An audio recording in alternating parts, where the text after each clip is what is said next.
Welcome back sa aking YouTube channel. Para sa mga first time lang po na manood, please click mo na yan, Jeremy's TV, Manila. Anyway guys, wala nang bayad o libre lang, tulong mo na lang din sa kapwa mo. Alright, thank you very much po. Sa topic natin nga po, today's reflection. So, nalalapit na ang araw ng Pasko. So, lahat tayo busy, naghahanda, nag-prepare, at kung ano-ano pa. So, alam niyo ba, 800 years. No miracle guys. Walang bago isinilang ang ating Panginoon Jesus. 800 years walang milagro na itala sa Biblia. At 500 years guys, walang bumisitang anghel sa kasaysayan ng Biblia bago ang pagdating ng Panginoon Jesus. At 400 years guys, silent talaga. Tahimik ang Diyos.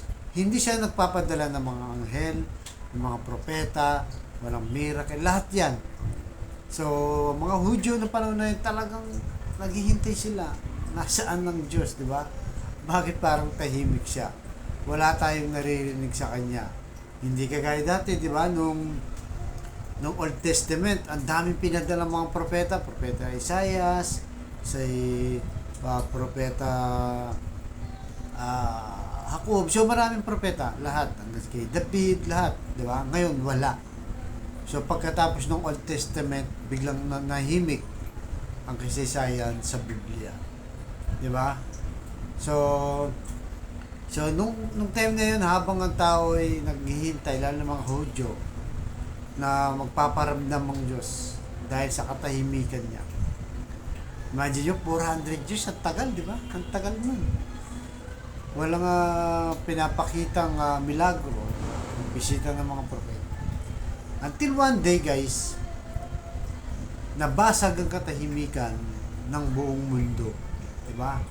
Dahil lang sa isang maliit na sanggol na umiyak doon sa Bethlehem, sa Sabsaban.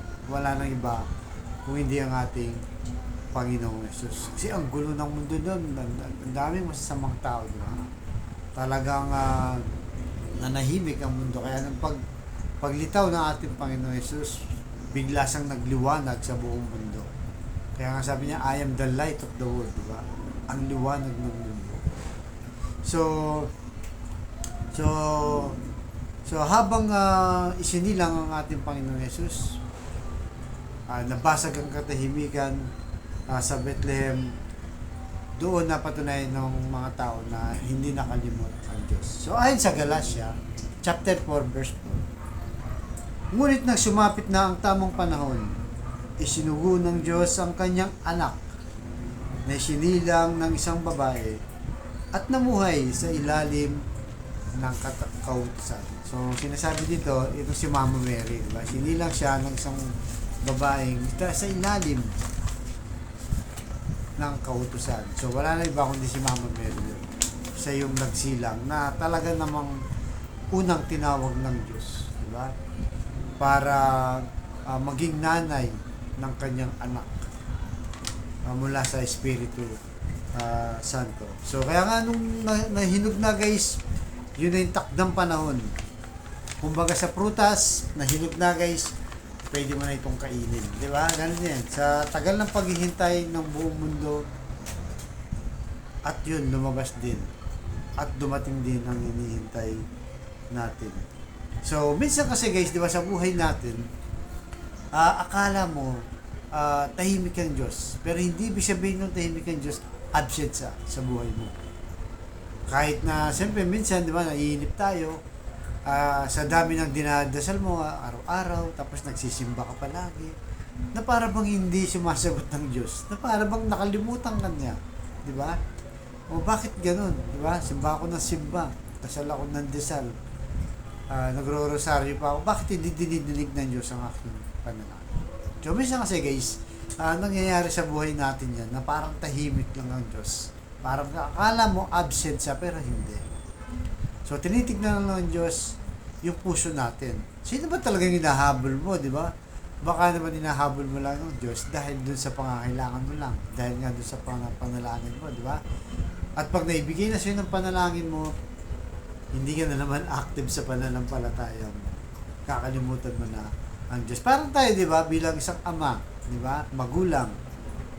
Kapag ba ang anak mo lumalapit sa iyo, naglalambing, di ba, tsaka ka lang niya kakausapin na maayos, dahil lang ba mayroon siyang kailangan, di ba? At pag binigay mo yung kailangan niya, guys, pag binigay mo yung kailangan niya at nakuha niya na yun, tapos pagkatapos nun, daan-daanan ka na lang, di ba? Napakasakit nun, di ba? Na para bang user ang datingan, di ba? So, ganyan din sa Diyos. Di ba? Ang piliin po natin yung nagbibigay ng milagro, ang nagbibigay ng mga hiling natin, hindi yung binigay niya. Di ba? Hindi yung natanggap natin, yung nagbigay ang Diyos, ang ating Panginoong Yesus. Kaya nga, di ba, yun ang isa puso natin na itong nararating na Pasko, guys. Ito padating na Pasko. Okay yan, maglagay tayo ng mga Christmas decor, di ba? Bibili ng mga bagong damit, ng mga regalo, part lang yan ng Kapaskuhan. Pero mas i-prepare natin ang ating sarili sa pamamagitan ng pagmamahal sa Diyos, di ba? Sa paano paraan, yun, gumawa tayo kahit simpleng bagay lang, tumulong sa mga may hirap, sa kapwa-tao natin, at lalo na yung magpatawad, di ba? Kung may mga kagalit ka, nakaaway ka, kapatid mo, kaibigan mo, magulang mo, anak mo, lahat yan. Ialay mo sa Diyos bilang isang regalo sa Kanya, di ba? Bilang isang regalo sa darating na Pasko. So, yung mga palamuti na yan, susunod na lang yan. So, pinaka-importante yung puso natin, nakahanda tayong magmahal at magbigay para sa Diyos. So, type mo na lang, Lord, salamat po sa araw na ito. Patawarin niyo kami sa aming mga kasalanan.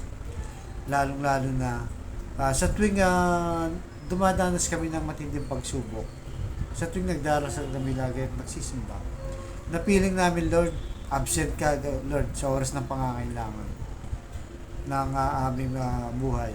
Subalit, alam naman namin, Lord, na tinitignan mo lang kung gaano kasincere ang aming puso na para ikaw ang hanapin kaysa sa mga bagay na aming natatanggap.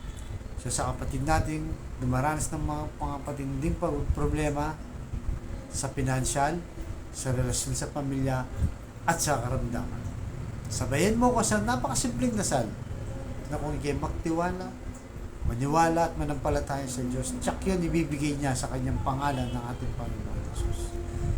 So type mo na lang, Lord, i-bless niyo po ang kapatid namin nanonood sa aking vlog na may matinding karamdaman, stage 4 cancer na, may taning na sa buhay niyo, at kung ano pa mang mga mabibigat, masasakit na karamdaman na bumabalot sa kanyang katawan,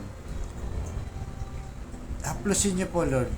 Ipuhin niyo po ng inyong mapagpagaling na kamay. Yakapin niyo po, Lord. Tanggalin niyo po kanyang karamdaman para sa kanyang pamilya. Ganon din po sa mga pamilyang nagkawatak-watak at nagkasira-sira dahil sa hindi pagkakaunawaan. Ibalik niyo po ang magandang samahan, pagbigis-bigis niyo po. At sa pinansyal, Lord, na kailangan namin lahat, Lord. Lalong-lalo na po yung mga kapatid namin, walang-wala, Lord. Ultimong pambili ng bigas, ng ulam, pamasahe sa mga bata, pambaon, pambayad sa kuryente at ilaw at pambili ng gamot, pambayad sa upa, Lord. Ang lahat ng gastos nyo. I-bless niyo po ang aming hanap buhay para may provide namin ang aming mga pangailangan sa aming Panginoon. So, ang lahat ng ito yung namin sa matamis na pangalan natin, Panginoong Jesus. Amen. To God all be the glory. Sa ngalan ng Ama ng Anak ng Jesus Espiritu Santo. Amen. Thank you very much po.